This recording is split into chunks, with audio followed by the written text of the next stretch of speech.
argumentasi yang dijelaskan itu yang akan kami nilai. Karena jangan memaksa mahkamah untuk mencarikan argumentasi, enggak. Ini karena ini yang saya hadapi ini doktor konstitusi, jadi saya challenge juga ini kuasa hukumnya untuk menjelaskan ini kenapa dia dikatakan bertentangan. Saya ini kalau menasihati banyak-banyak kayak bimbing disertasinya Refli juga saya jadinya. Pertama, kewenangan mahkamah itu masih belum memasukkan PMK 7 2025 Pak Refli ya. Nanti kalau nggak ada nih bisa saya kasih Pak Refli kalau mau ini. Tapi ada yang soft file-nya di websitenya Mahkamah Konstitusi. Ini satu-satunya ini. Bapak nih kalau yang gratis mau cepat-cepat aja ini.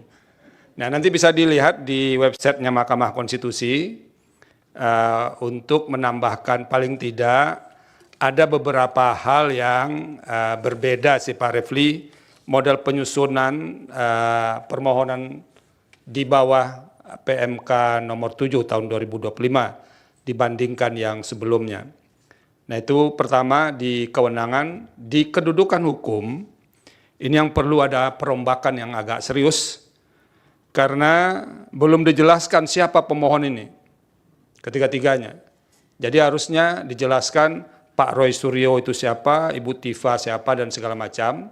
Lalu apa sih problem konstitusional yang dihadapinya berkaitan dengan norma ini? Dan itu belum jelas. Jadi, dan itu harus disertakan bukti. Jadi kalau diceritakan orang ini begini, begini dan segala macamnya, tidak ada buktinya, nah kan tidak kuat. Kan kami tidak bisa membenarkan sesuatu yang tidak dibuktikan. Oleh karena itu, jelaskan kalau tadi dikatakan orang ini disangkakan dengan menggunakan pasal ini, itu penetapan sebagai tersangkanya dijadikan sebagai bukti untuk masing-masing pemohon ini. Nah baru setelah itu Pak Refli jelaskan apa hubungan kausal antara peristiwa yang terjadi untuk menjelaskan kasus konkretnya itu dengan berlakunya norma itu yang dimohonkan pengujian itu. Sehingga nanti memenuhi prinsip kausal verban. Jadi ada hubungan sebab akibat antara berlakunya norma yang dimohonkan pengujian dengan kerugian atau setidak-tidaknya anggapan kerugian hak konstitusional yang dialami oleh pemohon. Dan itu sama sekali belum ada di legal standing atau kedudukan hukum pemohon. Jadi baru hanya sebatas menyebutkan pasal-pasal, lalu tidak ada elaborasi apa kaitannya pasal ini dengan ketiga pemohon ini untuk membuktikan kausal verbannya. Tadi lisan dijelaskan Pak Refli, jadi kalau lisan kan tidak bisa kita nilai ini Pak Refli, jadi harus dicantumkan di sini. Dan itu yang harus ditambahkan. Nanti kan Pak Salman juga nanti akan banyak mengerjakannya ini. Yang ketiga, pokok permohonan atau alasan-alasan permohonan. Ada, kalau dari catatan saya itu ada beberapa norma yang diuji. Nah, yang harus ditambahkan, kalau mau ditambahkan, ini cuma penasehatan, boleh diikuti, boleh tidak. Pertama dulu menjelaskan mengapa masih menggunakan KUHP lama itu. Nah, karena begini Pak Refli, di KUHP baru, KUHP nasional ini, kan ada di sini disebut di pasal 618, nanti bisa dilihat. Pada saat undang-undang ini mulai berlaku, tindak pidana yang sedang dalam proses peradilan menggunakan ketentuan undang-undang ini, kecuali undang-undang yang mengatur tindak pidana tersebut lebih menguntungkan bagi tersangka atau terdakwa. Nah itu tolong jelaskan kenapa masih menggunakan norma ini.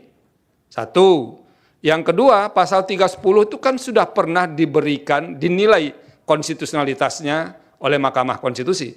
Nah nanti tolong dicari putusan-putusan Mahkamah Konstitusi yang berkaitan dengan norma yang ada dalam Kitab Undang-Undang Hukum Pidana yang pernah diputus oleh Mahkamah Konstitusi. Apa masih bisa diteruskan menggunakan pasal ini atau tidak? Atau jangan-jangan ini bukan soal norma, kalau yang menyangkut pasal yang ada dalam pidana lama, ini soal praktek atau implementasi norma. Nah itu yang harus dijelaskan. Nah yang ketiga, yang belum bisa ditemukan secara clear, uraian yang lebih jelas, mengapa norma-norma yang diuji atau yang diuji konstitusionalitasnya ini bertentangan dengan pasal 28D ayat 1, pasal 28E ayat 3, dan pasal 28F. Dalam permohonan ini kami harus akui, 33 pasal konstitusi itu disebutkan, tapi belum ada uraian mengapa dia bertentangan dengan pasal dalam konstitusi itu. Jadi Pak Refli misalnya, pasal 28D, setiap orang berhak atas pengakuan, jaminan, perlindungan, dan kepastian hukum yang adil, serta perlakuan yang sama di hadapan hukum. Apakah semua komponen dalam norma pasal 28D ayat 1 ini harus digunakan, atau jangan-jangan bagian-bagian tertentu saja, dan itu yang harus dijelaskan kepada mahkamah. Sehingga kami nanti bisa menilai benar atau tidak norma atau pasal-pasal dalam KUHP dan yang lain itu bertentangan dengan Undang-Undang Dasar 1945 atau tidak. Jadi argumentasi yang dijelaskan itu yang akan kami nilai. Jadi kalau argumentasinya tidak kuat, ya nanti tidak beralasan menurut hukum. Jangan dikira tidak ada problem misalnya, tapi memang argumentasinya itu yang tidak kuat. Karena jangan memaksa mahkamah untuk mencarikan argumentasi, enggak. Pekerjaan kami adalah menilai argumentasi yang diajukan oleh pemohon, mengapa ini bertentangan dengan Undang-Undang Dasar 1945. Dan dari norma-norma itu sebetulnya hanya baru menempelkan pasal konstitusi, belum menguraikan pertentangan itu. Ini karena ini yang saya hadapi ini doktor konstitusi, jadi saya challenge juga ini kuasa hukumnya untuk menjelaskan ini kenapa dia dikatakan bertentangan, Pak Refli. Nah itu tolong nanti dijelaskan karena yang beberapanya itu sudah pernah diputus oleh Mahkamah Konstitusi. Dan terakhir ini perlu disampaikan kepada pemohon, ini di petitum nomor 8 ya.